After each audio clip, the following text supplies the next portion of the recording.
Masalah pemeliharaan seringkali tidak sejalan dengan peningkatan jumlah pengunjung. Terus terjadi diskusi dan perdebatan untuk menentukan batasan aman wisatawan di situs-situs tua. Kalau kaitannya dengan pengunjung, Pak, ya. Apakah perlu sudahkah dilakukan pembatasan pengunjung atau semacam itu? Jadi tentang pengunjung ini kita sudah melakukan survei, kajian. Memang Candi Borobudur ini kalau paling ideal itu dikunjungi oleh 150 orang pada satu saat. Kenyataannya berapa sih, Pak? Ya, sampai saat itu. Ya kita sampai ribuan, bahkan pada peak season kan sampai 20.000. Menjaga situs budaya tak melulu terkait fisiknya. Ada nilai-nilai luhur dan ide-ide brilian yang juga patut dilestarikan oleh putra bangsa. Salah satu caranya dengan mengabadikan kearifan Borobudur melalui tangan para seniman. Sudah berkumpul berapa seniman di dalam komunitas ini? Kegiatannya apa aja? Di KSBI 15, Komunitas Seniman Borobudur Indonesia ini, kita sejak awal dulu berdiri sebetulnya sekitar 2003, itu hampir 40 seniman, tidak hanya sekarang untuk seniman di sekitar Borobudur, bahkan seniman internasional, nasional semua sekarang berkumpul di Borobudur, ingin memberi warna, menunjukkan perkembangan seni rupa Indonesia pada dunia internasional. Kita melihat bahwa bagaimana Borobudur sendiri dibuat, bagaimana relief-relief itu dipahat, kemudian cerita yang ada di Karmawi Bangga, Kamadhatu, Rupadhatu sampai ke Arupadhatu itu menjadi sumber inspirasi kita membuat karya. Bahkan dari bentuk bangunannya sendiri, stupa yang ada main stupa yang stupa induk, kemudian dikelilingi oleh stupa-stupa kecil di sekelilingnya yang menggambarkan tentang keteguhan kita menjalin hubungan dengan secara spiritual itu ke Tuhan, gitu kan kita belajar banyak dari situ. Ratusan karya telah lahir dari inspirasi kemegahan susunan batu ribuan tahun ini. Banyak sekali karya yang lahir dari inspirasi Borobudur. Karena secara umum memang keberadaan Borobudur ini sangat menguntungkan, sangat memberi manfaat untuk perkembangan seni, terutama seni rupa. Kayak di KSBI 15 ini, kita buat pameran itu di galeri atau di hotel atau di resort yang ada di sekitar Borobudur. Tak mudah masuk ke dalam daftar UNESCO. Menurut Direktur Sosial Budaya dan Organisasi Internasional Negara Berkembang, Kementerian Luar Negeri, berbagai tahapan harus dilalui. Prosesnya tentu sulit karena kita harus merujuk pada konvensi UNESCO yang sudah ada.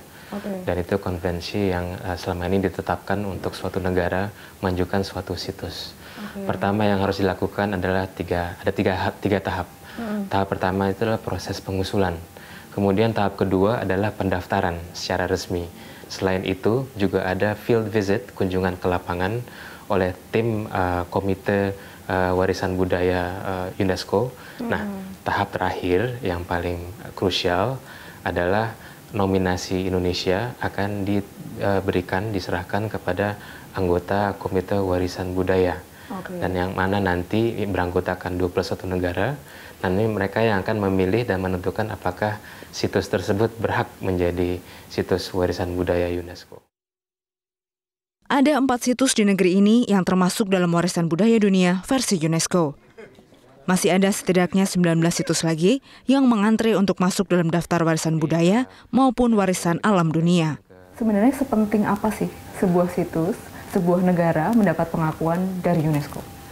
Bagi Indonesia itu penting, karena kalau kita lihat Indonesia itu memiliki keragaman budaya yang tidak terhitung. Dan kita memiliki competitive edge di sini yang kedepannya akan memberikan pertama keuntungan ekonomi dari sektor pariwisata, dan kedua yang penting lagi adalah memberikan pengelolaan dan memberikan recognition terhadap situs-situs budaya Indonesia. Jadi kita memiliki standar yang sudah ditentukan oleh UNESCO, yang mana nantinya Indonesia harus comply terhadap standar-standar tersebut. Jadi faktor-faktor internasional melalui konvensi UNESCO ini bisa quote-unquote mengkondisikan kita untuk memelihara situs kita secara baik. Beban yang berat ada di balik status warisan dunia. Ditambah lagi, standar konservasi yang tinggi oleh UNESCO tidak dibarengi dengan kucuran dana dari lembaga internasional itu. Apakah Bapak mendorong gitu situs-situs lain di Indonesia untuk memperbaiki diri dan untuk masuk ke situs UNESCO, atau nggak usah aja gitu? Ketika kita mengajukan suatu situs manapun untuk menjadi warisan budaya UNESCO, kita harus pertama melakukan due diligence proses yang sangat ketat di antara kita sendiri. Itu satu. Kedua, kita harus melakukan cost and benefit analysis. Ya, jadi dengan didapatkannya gelar warisan budaya UNESCO merupakan suatu tanggung jawab yang sangat besar untuk memeliharanya. Makanya seperti yang kami sampaikan, due diligence, cost benefit analysis itu sangat penting.